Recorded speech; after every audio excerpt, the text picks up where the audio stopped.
Good evening, everyone, and welcome. Thank you so much for joining us tonight. We're so glad you're here. My name is Paige Berger, and I'm the marketing director here at Barrett Bookstore.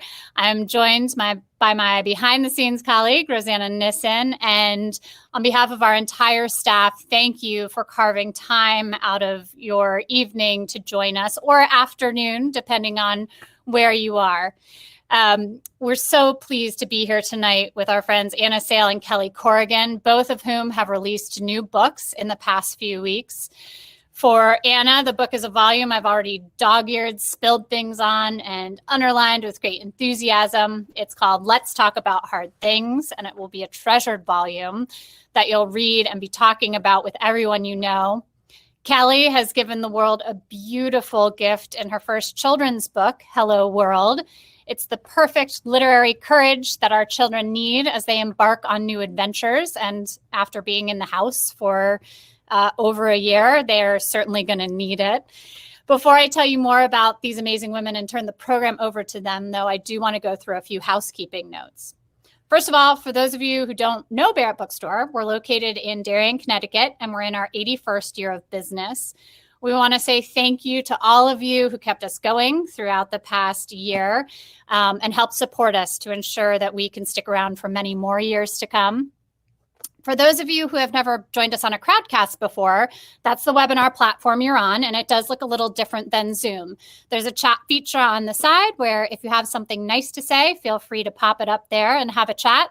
And we're also going to have an opportunity for question and answer at the end of the program. So at any time, if you have any questions you want to ask, you can pop it into the box at the bottom that says ask a question. You just click that and you can put your question in there at any time, and we'll save some time to let you chat with Anna and Kelly toward the end of the program.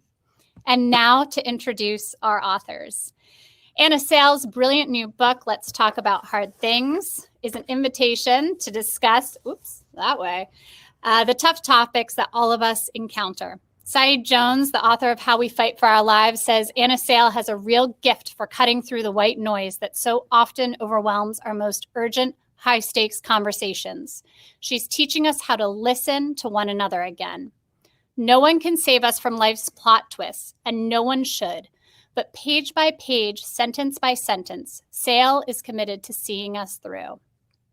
Now more than ever, as we come back into community together after a sustained period of separation, this book feels like an absolute necessity, an addition to all home libraries. Now, for those of you who aren't familiar with Anna, she is the creator and host of Death, Sex, and Money, the award-winning podcast from WNYC Studios, where she's been doing interviews about the things we think about a lot and need to talk about more since 2014. And if you haven't listened to it, I highly recommend it. It's the first I update in my feed every week, after Kelly's, of course, which we'll get to in a moment. Before that, she covered politics for public radio for years. Anna grew up in West Virginia and now lives in the East Bay with her family. Anna is joined tonight by Kelly Corrigan, a dear friend of Barrett who has joined us for a couple of events over the years and is a literary luminary who's been teaching us about the ways of the world for years. Her books include Tell Me More, Glitter and Glue, Lift, and The Middle Place. In April, Kelly gifted the world with this beautiful children's book. This celebrates the people in our lives and meaningful connections that we make that come from asking each other questions. Hello World is the perfect reminder that the journeys we take through life are all about the people we meet along the way, people who make us smarter, stronger, and more amazing than we ever thought possible. Kelly has been called the voice of her generation by O, the Oprah Magazine, the poet laureate of The Ordinary by Huffington Post. She's the creative director of the Nantucket program. She's the host of both the PBS program Tell Me More with Kelly Corrigan and the podcast Kelly Corrigan Wonders, which again, I highly recommend. Just listen to that Body podcast from a few months ago. Primo. She lives near Oakland, California with her husband and 2 daughters. I am going to disappear and welcome Anna and Kelly. Thank you so much for being here. Hi. Hi. See you later, ladies. Thank you. Bye. Hi, Anna Sale. Hey. Happy book launch. Thank you. It's a big deal. It's It's a big deal. It's a big deal. It's a big deal. So here's the book. And it's really the most natural outgrowth of all this podcasting you've been doing. So Death, Sex, and Money is such an interesting concept because it's using the perfect forum, which is just audio. You don't have to be seen. There's something safer about that, I think, where people are coming and telling you kind of incredible stories about loss and death, about sex and desire and the lack of desire, and about money, like what they need, what they have, what they want, what they've lied about. So you add, for this book, you started with those 3 sections, death, sex, money, but then you added 2 more. Tell me why. I included a chapter about family and a chapter about identity. And I felt like those were 2 big topics that have become so, they just show up in all of the conversations we have on our show, even though they're not in the name of the show. But I feel like I wanted to pull them apart because they're particular. The hardness about each of those is particular. You know, family, I feel like has been, for many of us, is a site of some of our most difficult conversations in our lives. And it's rooted in this tension between, you know, feeling like we ought to feel familiarity and belonging and security with these people that we come from. And then also the reality of being in a family, which is like growing up in a family means individuating and separating. So often, you know, we feel these weird feelings of like, my family doesn't see me. They don't see who I am. Or why do these people not make any sense to me? They ought to, or it should be feeling different because this is my family. And it's both a setting in which you have these conversations, and it's the topic that you're talking about, who we are to each other and how we ought to love each other. And identity, I felt like it felt like an imperative. If I was writing a book about hard things to talk about in America in the 21st century, I'd started writing this book in 2017. It felt like a big wimpy pass to not acknowledge that identity and difference and how we move through the world based on how we're seen and identified by others, that those differences and realities are hard to talk about, and hard in different ways. If you feel belonging most of the time, like I do, in spaces where I'm surrounded by people who mostly look like me at work, white people for the most part in newsrooms where I've worked, although it's getting better, but not fast enough. The idea of, I was raised with this idea of like, I ought to be able to intuit or empathize with just about everybody because down deep, we're all the same. But that impulse can be damaging because it means I want to rush to flatten difference instead of hearing what someone is trying to tell me about how their experience in the world is quite different than mine. And then if you're someone who feels that sense of, being the only one in a space, like the labor of conversation of being looked at and asked to explain, define, defend, is also hard, but hard in a different way. And it's like ongoing labor. Yeah. Well, so let's go from the bottom up. Let's start with identity since we're sort of there now. And would you just turn to page 227? And there was you had this researcher on your show, I think, and that she talked about, she gave you this long list of how being white made her life easier. And you captured a few of them here. Would you just read that list and talk a little bit about what you learned? Yeah, this is Peggy McIntosh, and this is actually a list that she wrote back in the 80s in a piece called My Invisible Knapsack, where she's an academic, but this particular piece, she was like, I'm just gonna do the most everyday examples of my life of how being white makes my life easier. And she lists 46. In the 80s. In the 80s, yeah. So number 1, this is, I think, a very key one. I can, if I wish, arrange to be in the company of people of my race most of the time. Number 10, I can be fairly sure of having my voice heard in a group in which I'm the only member of my race. Number 17, I can talk with my mouth full and not have people put this down to my color. Number 21, I am never asked to speak for all the people of my racial group. Number 32, my culture gives me little fear about ignoring the perspectives and powers of people of other races. Number 34, I can worry about racism without being seen as self-interested or self-seeking. So how'd you decide on those? How many did you, I mean, you must have pared down quite a few, right? Because it's an incredible list. And I think it does as good a job as any at landing the plane on what is a really big idea. Like the idea of privilege is huge and sometimes dismissed and sometimes oversimplified. And I just felt like that was such a good way to make people feel it, which is in some ways the whole project of your work on the pod and in the book. Yeah. I mean, I picked these.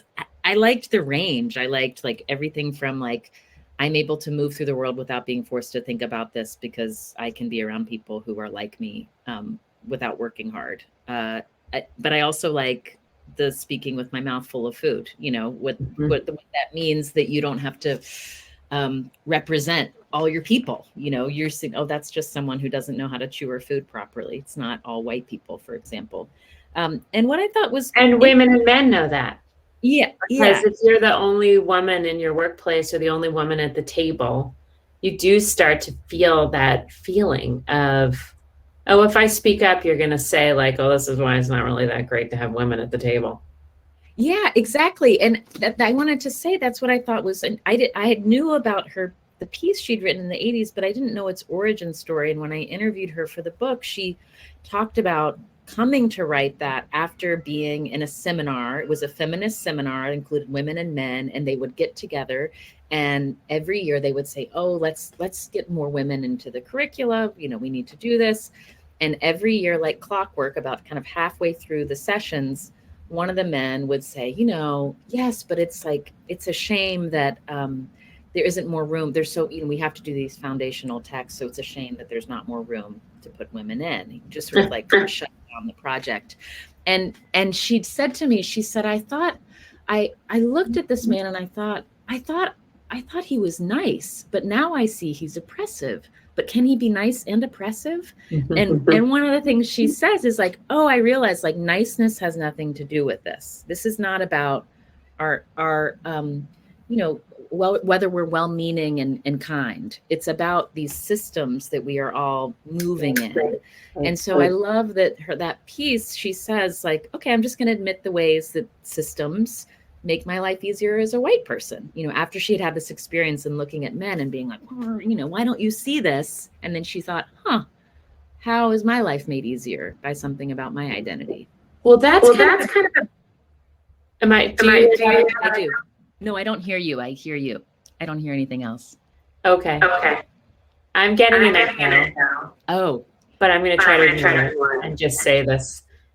That's one of the big takeaways, I think, of of how to talk about hard things, which is to get a little distance between you personally and the thing. And in this identity conversation, which is going to be going on forever and is one of the hardest things that people have to talk about, and then one of the most urgent, one of my takeaways from reading that section was to separate from the systems, like that you can acknowledge that the systems are set up to prefer a set of outcomes without feeling like you're a member of the Ku Klux Klan. Like it's clear from if you have some distance, that these systems really favor and always have really favored and disfavored different groups. And that, I think that helps loosen the tongue when it comes to this conversation that is like so paralyzing for people. Yeah. One other thing Peggy said to me that I've actually thought about a lot because I find it so helpful is she she has said in a TED Talk, she's standing on a stage. She's an older woman with her hair up in a bun, looks very proper.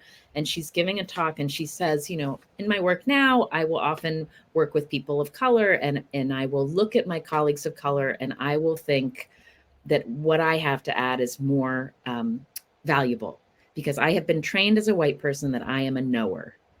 And she says, that is in my hard drive. But then I can pull on my alternative programming and say, no, that's what you were taught by these systems. And so what I love about that is I think so often in conversations about identity, particularly for white people, there's this idea of like, if I say this, will people think I'm racist? If I say this, will people think I'm not good? And I want to be good. So I want to only say good things. So there's things that are a part of like how we've all been acculturated that we want to like suppress and act like we don't have kind of come up to the top of our minds. You know, this is what the implicit bias tests that Harvard does, like trying to make people aware of the biases that they carry within ourselves. And what Peggy is saying is like, try if you can just like loosen and say like, oh, I had that thought. That's an ugly thought. Where did I get that thought from? That's not a true, like, I want to pull on alternative programming and sort of have that conversation with yourself instead of, I think, denying some of the beliefs that really you should like lift up and sort of interrogate a little bit more. Yeah. And also a thing that helps for me is to like this idea of distancing. So like, the culture, there's strong cultural messages, strong. And we're affected by them in so many arenas. Like, for instance, I'm going to just bring this up because it just came up in the introduction. I did this podcast about bodies and body image for women. And it's easy to recognize an ugly thought that passes through your mind about yourself and your own body. And then it's easy to extrapolate from there that, of course, there are many, many ugly thoughts that are going through people's minds that are rampant in the culture that the work is just to recognize it and learn to dismiss it or override it, as you say, with fresh informed programming. And we do this all the time. Like Claire, my daughter, this might be a little bit of a leap, but Claire, my daughter, we got freezer bags and she was really bummed that we got freezer bags. And I wasn't quite sure like why I was getting like the stink eye about the bags. And then it was the environment. And so now we clean the bags. And so I'm overriding 50 years that was like, isn't this great? This is so convenient. Look at it. They just drop it in this bag. And then when you're finished, it's all dirty. You just throw it away. Like that's 50 years of being told that like fabulous. That's an entirely objectively positive thing. And then I'm having to override that and say, oh my God, these are bad. This thing that I thought was good is bad. And this is not a one-use thing. This is a multi-use thing. And you have to clean it and put it on the outside of your, on your faucet or whatever to get it dry. And it's a whole ordeal. But when I see it there, I think this is us learning. Mm-hmm. Yeah. That a thing that was sort of commonly held as like a fine way to be is not fine. And it doesn't mean that I hated the environment. It means that I was ignorant. Yeah. So let's move to family because there was there was such a good directive, I thought. And you're not much for directives. You're more of an explorer and not a this is how you do it person. And you just tell such great stories. And there's so many stories in this book about people you've met through the podcast. But towards the end of the family section, you said, in adulthood, our family relationships mature when we figure out how to see our family members and to be seen by them as individual people. One of the most effective ways of doing this is to revisit family stories. Can you talk about that basic idea of saying, like, can you tell me that story again? Yeah, I loved thinking about this because I was like, I come from a big family. I'm one of 5 daughters. And it's kind of a complicated family in a way that didn't feel complicated when I was growing up because it was like the family I was born into was a fact. But as I've become an adult, I'm like, oh, there were some things there that I didn't really get as a kid. My dad had a first marriage, and so my 2 oldest sisters are half sisters, but we just use the term sisters in my family. And he divorced his first wife, met my mom, they married, and they had 3 more girls.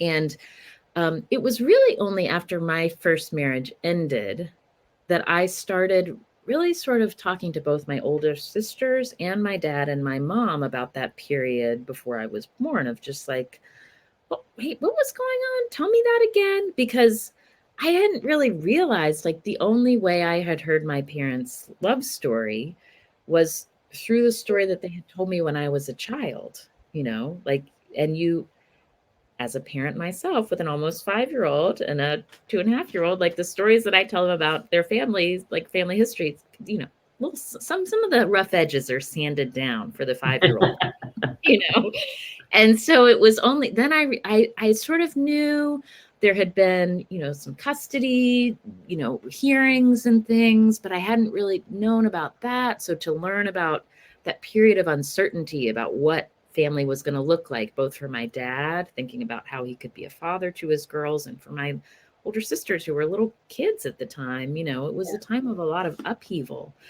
And as I like heard those stories again, I realized, like, oh, I didn't get, like, I always picked up on they had a different relationship with my dad that there were undercurrents that I didn't get. And when you don't understand something in family, where people, maybe not everyone does this, but it's so easy to rush to judgment because you're just like, that's not how we do things in our family. Come on, like, get over, like, you're so mean to dad. Like, I remember that you said that your older sisters would be really like eye rolly if he watched the baseball game at the end of the day. Yeah. And you're like, I just sit and watch it with him. Like, what's wrong with watching a baseball game? Dad watches TV when he gets home from work. And now as an adult, I'm like, oh, they had come to live with us for their summers and holidays. They get here. There's 3 little girls who want to hang out with him all the time. My dad comes home from work and he relaxes by watching television. Like, I get how that was like, can we have a little time? I get it. Yeah, I want some attention. Yeah. And I just feel like that it having those conversations just sort of made me see, which I think was important for me to become a grown up, to be like, oh, we're all in this one family, but we all have these very different stories about who our family is and how our family works and who we are in our family.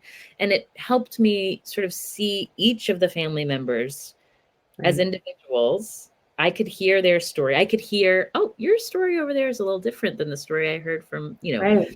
I did that process again in the course of writing that down in the book. I shared pages with my family. How did this read to you? How does this read to you? And I heard the different versions, and it's like, oh, all of these versions of this history are part of our family. And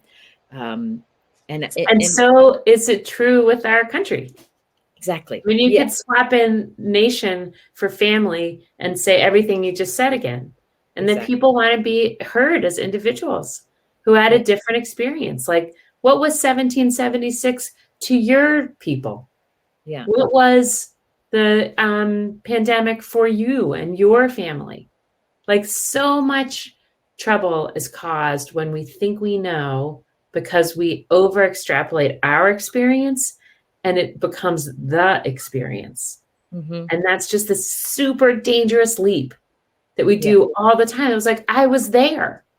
Like, I know what happened. And it's like, no, you don't. And I'm so empathetic to all people in this scenario because you were there and you do know what happened for you. Yeah. And it's time consuming to like take in all these other people's experiences. And it's, it's like confounding and it shakes everything up inside your mind. And it's unpleasant. It's unpleasant and messy. To have to say, oh my God, when we went on that family vacation or when you guys came for the summer, Like in my version of the story, it was awesome. And are you telling me that in your version of the story, it was terrible?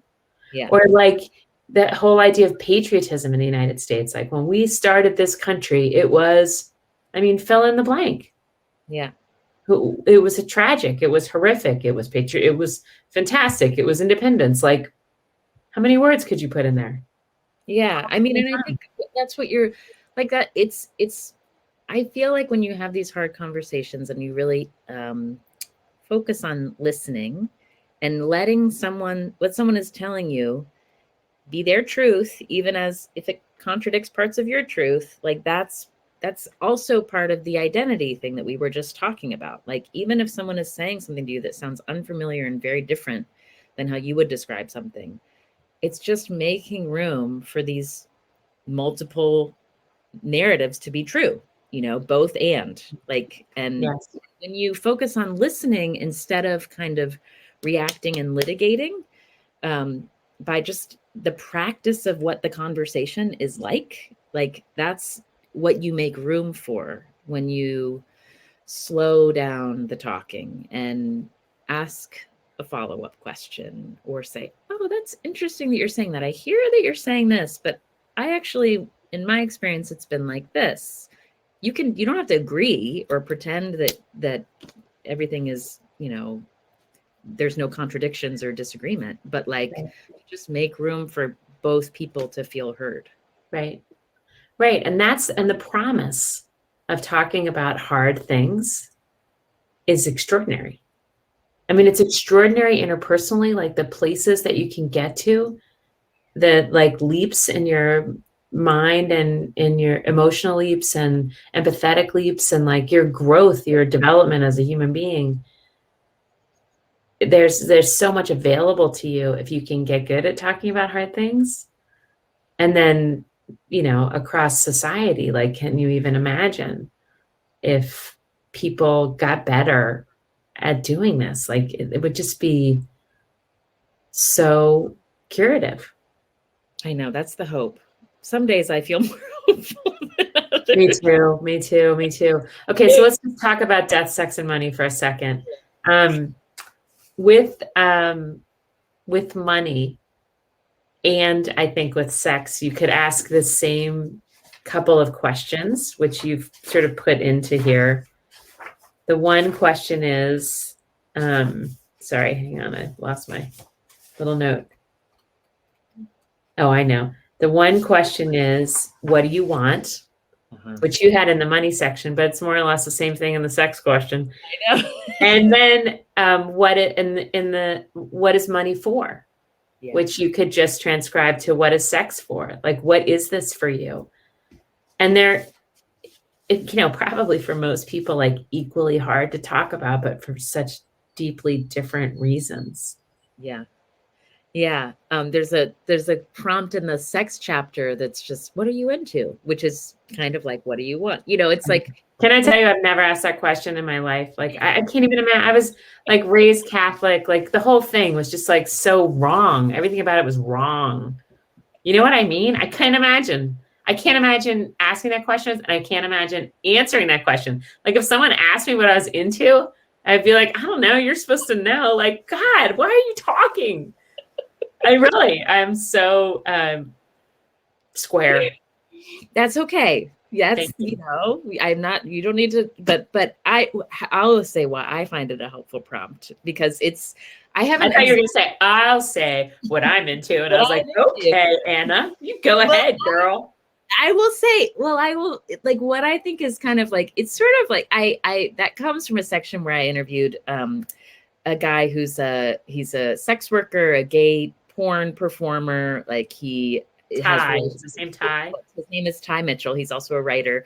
He's in a long-term relationship, but also he and his boyfriend are not monogamous. So he has relationships on the side. Like he's checking in with a lot of people. And what are you into, comes from kind of gay cruising culture. That's like a coded term. Like you see somebody in a cruising spot and you say, what are you into? And it's like the code to sort of open, the question of, do you want to hook up?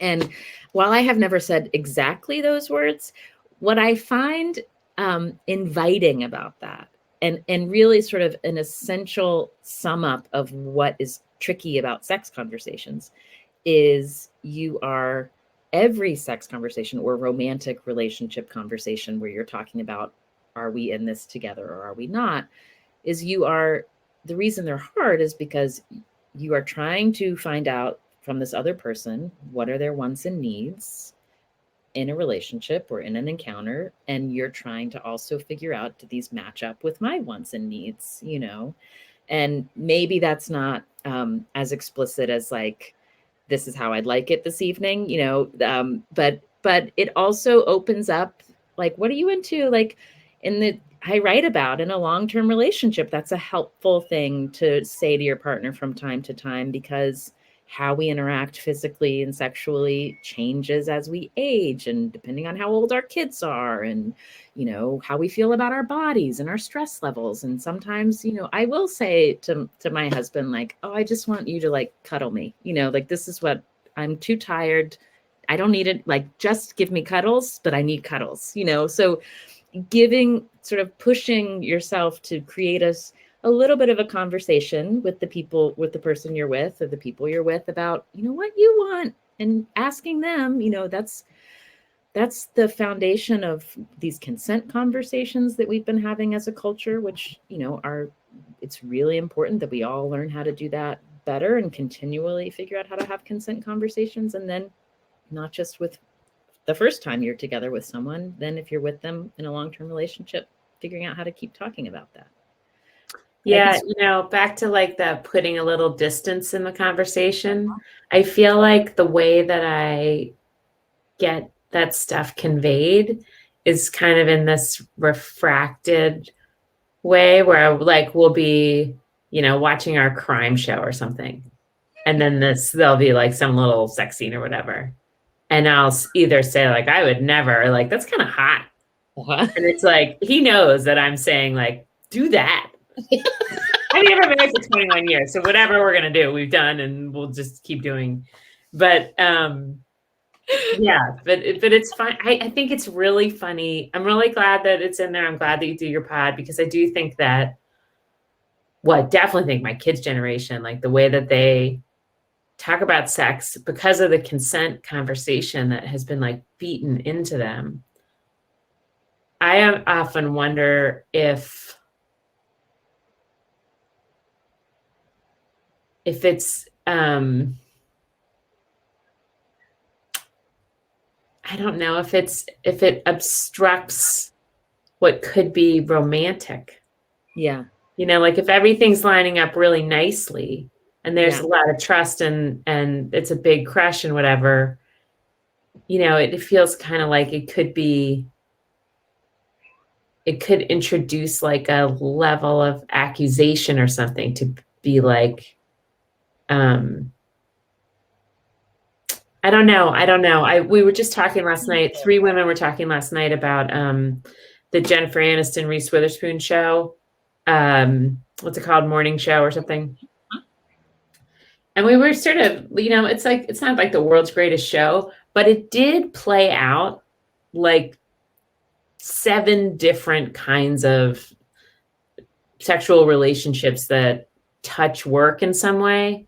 And it touched on the bystander stuff, like how you get a whiff of something and you don't do anything as the other woman. And so it did some of that heavy lifting of, and so the other way that I get distance and still feel like I can approach these topics, not just with my husband, with my kids, which is, they'll talk about hard things to talk about, is through, like, we watched that show together. And at the end of the episodes, I would say, that's interesting. Who did you think was right in that scenario? Or how bad did you think it was that girl did that or that guy did that? Or so it's interesting. And then when you talk about money, you had a funny situation with your Arthur where it meant something different to each of you. Like the money it had a different purpose. And that was so interesting to me, and such a valuable, really gets to the heart of it. And I felt like when I was reading that, like, God, Oh, how I wish I'd read this when I was 1 year into marriage. Yeah. Because we had to discover all that, but it took a long time for us to talk about money in that way, which is, what is the purpose of this for you? Yeah. Is it security, or is it joy, or is it, yeah. Yeah. And I, learned that the hard way, because I had no language for that in my first marriage. And then we realized we had really different visions of what money was for, and thus like what our tolerance for risk was, what our idea of security was, stability, what we wanted, what felt like what building something meant. Like my first husband, we divorced when he was studying to be a filmmaker. So I wanted a house and kids, and we sort of had this idea that we wanted the same thing when we got together. And then as he sort of kind of recommitted to art and started thinking about the kind of life he could have as a filmmaker, that shifted for him. But we didn't talk about that shift for a long time. Instead, we fought about, the budget for the student film, or whether he was going to get a summer job before he went back to classes at film school. And it was like we were just doing this to each other and picking at each other and feeling hemmed in by each other or threatened by each other, instead of knowing that we needed to take a step back and be like, hang on. What is all this about? And there's a great quote that I learned from the financial therapist, Amanda Clayman, she does therapy, but specifically around not like how to spend your money, but how your money stories are affecting the way your life. And she said, money is both a symbol and a tool. Like, it is something you have to engage with and make very concrete material decisions about. And in a relationship, if you're sharing money, you've got to do that with someone else. And it also has huge symbolic, meaning in ways it shows up in really intense ways, because of course, like, money also gets to survival. Am I safe? Like, are you taking care of me? Like, very deep stuff. Or am I taking care of me? Like, exactly. Yeah. And so Arthur and I, so that marriage, once we finally kind of came to like, through a lot of hard conversations, realizing we didn't want the same thing anymore. It didn't make sense for us to stay married because we didn't want to be building the same life. We wanted different lives. When I got together with Arthur and started having conflict about money, it was like, this is like really scary, because I recognize what these fights can become. But we had a great couples therapist who, when we were moving to California, we had this question of like, what is our housing budget? And we had no idea. Like, we were arguing, about what was the budget, which is a pretty key decision if you're moving to the Bay Area. Just how much money you can throw at your housing budget. And what she helped us do was, she was like, why don't you, Anna, you clearly don't trust the way Arthur enjoys a fine thing. And I feel bad if I spend money on anything nice. It feels dishonorable. That's where I come from. Now I have language for that. But at the time, I'm just like, how do you want that nice thing? People don't buy nice things for themselves. Like, that was the judgment. But so we built this couples therapist was like, your homework is to both build parallel budgets for your lives in California, this life that you're moving to. And so we started out dueling laptops in bed together. Hot. So hot. Were you like, is this what you're into? It was really turning you on, because it's turning me on, man. And I'm a control freak with money. So it was like my perfect date. And slowly but surely, I realized like, Arthur included a line item for like vacations back east where our families are. Like, that's nice and loving and thoughtful. And I would just skip over that, because why would we spend money? And I'm like, he's remembering that that's an important value of how we want our family to be, and then we would talk about like how much, childcare. What do we want our childcare to look like? Do we want sort of less expensive by the hour, or can we do more expensive but fewer hours? And what will that mean in terms of our work and the kinds of parents, how our parenting works? And so it prompted all of these conversations that we really needed to have. This couples counselor was sneaky, because in the end, like we presented one budget that we had worked together on, and it made me and then you like spread it out on your bedspread and had sex on it. It was so hot. But I think it made me also realize, like, oh, Anna, I control the money in our relationship, and control is the operative verb there. Like, I do all the money stuff, but that makes me feel safe because I'm in control. And I'm like, oh, you also just have trouble sharing. Like, you need to figure out how to like trust and allow Arthur into these decisions. And all of that was prompted by her saying, like, you need to figure out for you and this family and your life in California as you're moving west, like, what are your priorities? Which is to say, like, I mean, in terms of like a takeaway and talking about hard things, like, I feel like a lot of times when I'm arguing with Edward, I'm way up here. And then when we get to the specifics, I'm like, oh, sure. Yes, that's fine. Like, is all this because you want a bike? Like, why didn't you just say you think your bike is old and crappy and you need a new bike? Like, but he said because of the TV thing. So one time he wanted to buy this television set. It cost $2,800. And I was raised by a really, really, really frugal woman. And, we had a TV set and it just wasn't that big. And so I called my mom, because it was like, you pick your advice when you pick your advisor. I'm like, I'm going to tell her, and she's going to give me like the pat on the back that I need to be like, people are starving. So I said, you believe it? Edward wants his television set and it costs $2,800. And she said, you listen to me, Kelly. You get that man that television set. You don't want him sitting in a bar one day saying, that bitch wouldn't even let me buy a television with my own money. And I was like, oh my God, get the television, Edward. Go ahead, get it. Get the $3,500 one. Like, you're going to leave me someday because I didn't buy you the TV with your money. Oh, it's terrible. Okay, we have one more topic, and conversation with your mom. I want her phone number. I'm telling you what, man. She just steer you right. She will steer you right, that woman. Still 81. So there's just one little thing I wanted to pull out about death. Mm-hmm. Hang on. Sorry. Oh, is that to ask about death is that there's this hesitation to do it because you feel like it's morose, but it's actually generally quite caring. And there are all kinds of small ways that you could sort of test whether the person needs to work through it that day, or whether that's a day where they're going to keep it in their pocket and not really pull it all out and lay it all over the table. Yeah. I mean, I thought about that a lot because,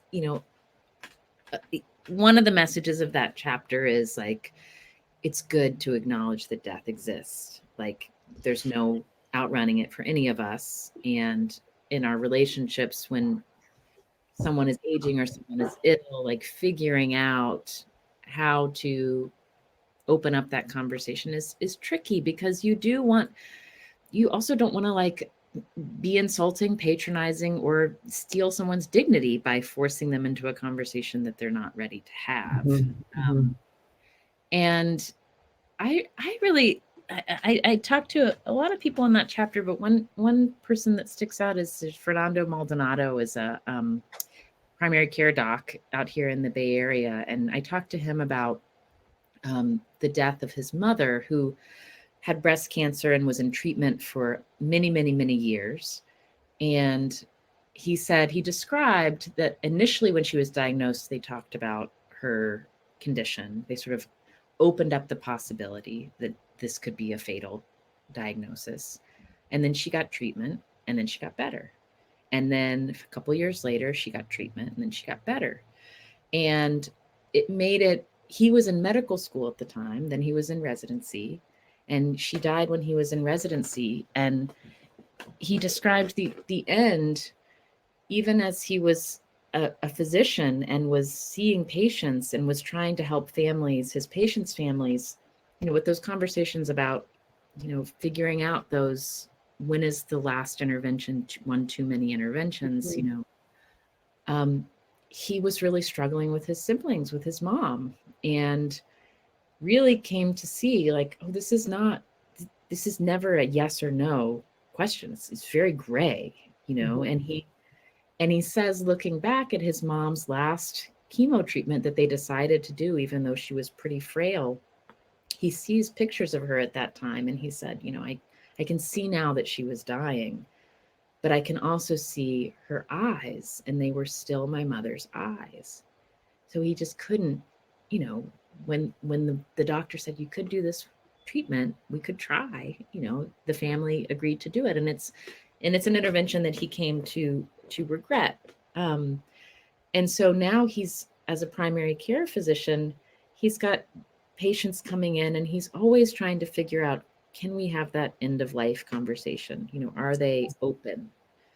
And with older patients, he says he just sort of waits. And if they do any kind of signal that they're thinking about the final decline or death or what they might want, then he'll respond and say, okay, well, let's actually talk about that a little bit more. And it really opens up the conversation.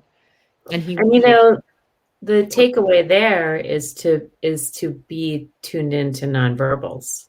Yes. Yeah. Like to be patient and to be on that like kind of ESP plane where, I watched my dad die. I was in the room, we were alone, but he had been in hospice for just 3 days. And I watched the nurses, and it was like, they know exactly what's happening. They know all the signs and signals. And I watched the way they watched him. And then it was like, oh, you're teaching me how to do this, how to walk him out of this world. And they were quiet. It was not a lot of talking. It was just tuning into that fine signal that's in the room. Yeah. And I really think that that's the thing with all of these conversations about hard things. It's like, it's sort of about listening for that slight little crack in the door, and having the courage to be the one that's going to push it open a little bit more. Certainly there are moments in your life when you need to bang on a locked door and say, open up, I have something to tell you. I need to disclose something, or I there's something that you don't know, or something you're refusing to see about me. But I think more often it's like, there's just that little crack. And then the book, I think, is a call to be the one who's like, I see that door is cracked open, and I'm going to be the one to ask that next question or to see that one. And even if it leads to divorce, like a thing I was thinking about when you were talking about your first marriage and money and making film and like art versus family and individual versus our little micro community, is that's the reason why people don't want to have the hard conversation, because they don't know where it's going to lead. But it's like, well, then if it's going to lead to divorce, like let it lead there. Like then get on with the rest of your life. Like there's something else behind that. I think there's something. I think there's a whole world behind that. Yeah. And I agree with you. I also know it can take a little scratching before you're ready to like fully face the thing. Totally. But it's kind of like, you just gotta, otherwise you're pretending, know? And I think that's where the show, Death, Sex, and Money, and this book came from. It's sort of like, what can happen when we just like call a thing, know? And instead of pretending that it's not going on, like, why do we pretend that money isn't a huge driver of so many parts of our lives, like our feeling of security and safety and well-being and health outcomes, and when we die is based on our, money, and we don't talk about it, and when we talk about it more, we can help each other, Yes. And, sometimes the actual pattern doesn't even need to change. It's just saying it out loud. Like our sex life's really changed, hasn't it, in the last 5 years? And then it's like, yeah, it really has. And then it's like, okay, great. Like, I'm good. You're good. Fine. But when you're in your little head, it's like, it's like growing tentacles and hair and warts, and it's becoming like this monster that's like going to take it all down. And then you just say it and it's like, oh, okay, good. Yeah. Yeah. Oh, aging. Huh. Right. I'm tired. Yeah. You're coming on because you're afraid we're going to say something dirty, aren't you? We're not. No, I think you've got that covered, Kelly. So I'm not. We're just a couple of old farts who like books and podcasts and tea and glasses. Yeah, we're good on that. Thinking about ladies, the scene I would budget and the sex scene over the budget on the bed. That really, Kelly, that was. As someone who also had a conversation with my husband today about the size of TV, I am taking your mother's, like literally today. We're done. We're getting the TV. Get in the TV. It's an outdoor TV. And I was why? But better than the bar for sure. So we're getting that outdoor TV. So I've been thinking about, and also, guys, this is for those of you in the audience. These ladies are busy ladies. So I promise them I'm gonna let it go till 8:05, 5:05 their time because we started 5 minutes late. But that's it. So if you have questions, pop them in the question. But I have a question, and it has to do with the fact that we are talking about difficult conversations, and we're at a very interesting time.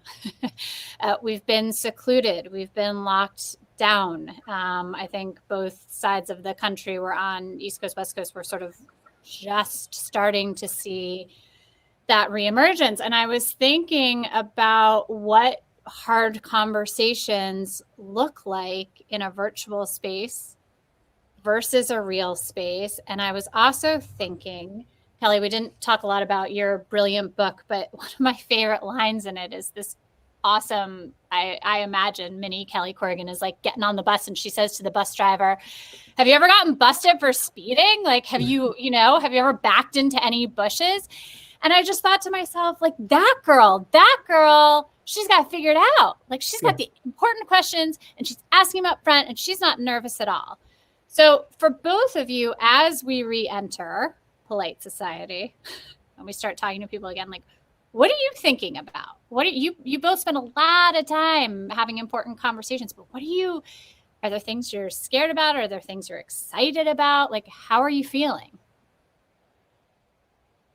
Well, I will say someone that I have seen somewhat regularly during my pandemic times is Kelly Corrigan, because we've gone on walks. And so I feel like I have had this conversation with Kelly and felt inspired by Hello World, her book that's behind your shoulder, and thinking about how I want to re-enter, because I really feel like that little girl who makes her way around and realizes that the world feels full, even though it's pretty complicated. Like, she's got her eyes out and she's listening and she's interacting and she's trying, like, when she's moving through the world in that way, she's building community, which builds resilience, and I've been very aware of my own social awkwardness as I've re-entered. I was with a new friend who invited me to her house for tea with my two little girls yesterday. And we started talking, and she'd been reading my book. And so she started sharing some things about her life. And then by the end, when we were leaving, she said, "Oh, I can't believe I talked so much. People probably do this to you all the time." And I said, "Oh, it's okay. Like, actually, I've been really lonely." and I felt kind of embarrassed as I was leaving. Like, that sounds so pitiful, but it's like so true. And I've been trying to sort of, in my interactions like that, just kind of model like, here's what's been rough for me, because we need that. And we've all been through something really hard in really different ways. And some of us much harder than others. But if if we just sort of open up the possibility with those little signals, of like, and modeling, like, we're not all buttoned up, we're not tied together right now, we're kind of a mess. Sharing that in small ways can be important for the building back, I think. Which I've learned. Sometimes I feel like it's like a little service to put a slightly deeper question into circulation. Like if I'm in a conversation and it's like floating in like superficial territory and I feel myself getting bored, and this is like going back years now, before there was such a thing as podcasting, which just totally validates everything I want in the world, which is to ask somebody like 50 questions in a row. But and I can't get over how kind of ungraceful you can be and it still works. Like it's like table topics or something. Like if you had you could just burst into conversation and be like, all right, if you had a store, what would you sell? And then all of a sudden you're like in a different conversation. You know what I mean? And if you can just get onto slightly different ground where there's the potential for discovery, then things happen from there. So it's not the first question that's going to get you there, but it's finding yourselves talking about something you haven't talked about 50 million times already. So then you have to find new words, and then that creates this opportunity for cool follow-up questions. And so it does take like an engine of true curiosity. Like there has to be, beneath the chatter, you have to actually want to know. If you had a store, what would you sell? Like, and then that has to you have to go there in your mind. Like when they say I would have a hair salon, like I wouldn't mind having a hair salon, to be honest. Like I can really do good hair. Really, I could do good hair. And I like the kind of off the cuff conversations that happen between a hairstyle. Like there's a therapeutic relationship there that I kind of like. So anyway, like I feel like we're all like one or two questions. The whole thesis of Hello World is that we're all like one or two questions away from something more special, more memorable, something that could make a day. And that's all we're doing, is just making one day after another day. Like today is better because we were here together. And tomorrow I'm gonna have to make it up again. I'm gonna have to find somebody else to talk to. You know? Well, and isn't the world so much more interesting when you're curious? It's all right there. I mean, there's more to everybody than you think. That's one of the lines from Hello World, which is just like, they just can't believe the things people will tell you if you just ask. That's true. So a question you're definitely going to be able to cover in the next 2 minutes. People want to know about politics. It wasn't in the book. How do you have a hard conversation? It was in the book because politics is in everything. Politics is in sex. Politics is in money. Politics is in identity. Families. Well, and it is in that relationship, that beautiful relationship between that stepfather and daughter. So anyway, you take it. Yeah, I mean, I think it's hard right now. It's like very hard. It's gotten harder. And the way the story about Pam and George are, these are people who, they didn't have a great relationship. Pam, when she was growing up, she didn't like her stepdad. And they had really different worldviews, really different political values. And they were just kind of distant for their whole relationship. And then Pam's mother, George's wife, developed dementia. And Pam's visits home, her mother was now in an assisted living center. And it was just Pam and George.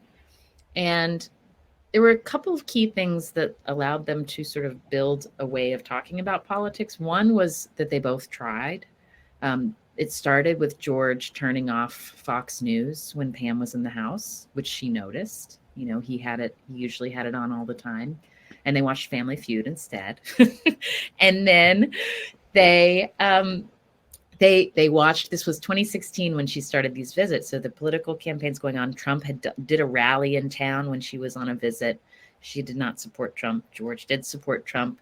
And they watched a debate together, and they realized about a half an hour in, they looked at each other and they started laughing because they realized no one had said a word the entire time. So, and then George, he's 89 now, so he was 85 then. He turned to Pam and he said, "Look, I just want to tell you, our relationship is more important to me than politics." And Pam said, "Okay, I I agree. I think that too.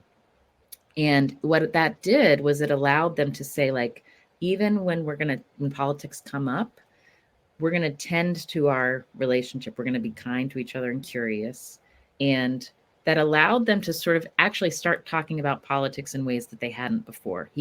George was saying, Pam, I don't get sanctuary cities. How can these cities just decide not to like enforce the law?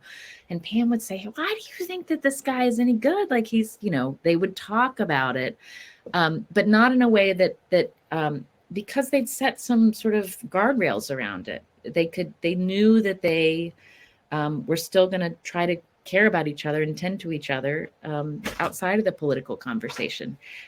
So then they were with each other as Pam's mother continued to decline, and she died in 2020. And, Pam is a political liberal who lives in San Francisco, and she said to me that her relationship with George that she's built in the last couple of years is one of the proudest achievements of her life. So this isn't just like, they didn't convince each other. Maybe they ought not hang out with each other the night before an election, and come in, but they have a relationship. And, and I think that there's something to that, even with people that we mostly agree with, but disagree with on other things. Like in our country, you can only have government if you can build coalition with people that you have some disagreements with. So we have to figure out how to talk about the things that we share and what we can get aligned on to work together. I have one tiny thought there. Well, I have two. One is talk about policy, not about politicians. Mm-hmm. So much easier, so much more interesting. Most people aren't super informed about, or know way more about a politician than they do about a policy. But like that's where the action is, and there's lots of agreement there. And then the other thing is, every conversation, both people don't need to be understood. Like you could just take turns. Like if I'm talking to my brother, I could just say in this conversation, I'm just going to be the one who learns where he's coming from on tax policy. And I don't need to put mine out there, and I don't need to describe it and persuade him or whatever. I'm just going to intake. Mm-hmm. And then 2 weeks from now, maybe we'll talk about, and I'll be the one to share my thoughts. And there's he doesn't have to respond. You can just absorb without response. Mm-hmm. Anna and Kelly, you guys would make a good ticket. I'm just saying. So. Oh yeah, we're running. Also, this is our big announcement, right? That's why look at the stripes and the blue. I know, the red, white, and blue. You guys are like just a couple of white ladies with glasses. Saying with your tea. Mm-hmm. There we go. Mm-hmm. It's the new tea party. A whole different kind. I cannot thank you enough, Anna and Kelly, for joining us. All of you wonderful people who have joined us out from your homes, you can support Anna's work. You can support Kelly's work by buying their beautiful, brilliant books. We have them in stock. We have signed copies of Anna's book. Kelly, you want to send us some book plates? We'll get yours. We'll get yours signed too. Happy to. The link is at the bottom here. You can click it right now. You can pick it up in store. We send it across the country. Thank you. Thank you, Anna. Thank you, Kelly. Have a wonderful evening. Bye, people. Bye, everyone. Good night. Bye.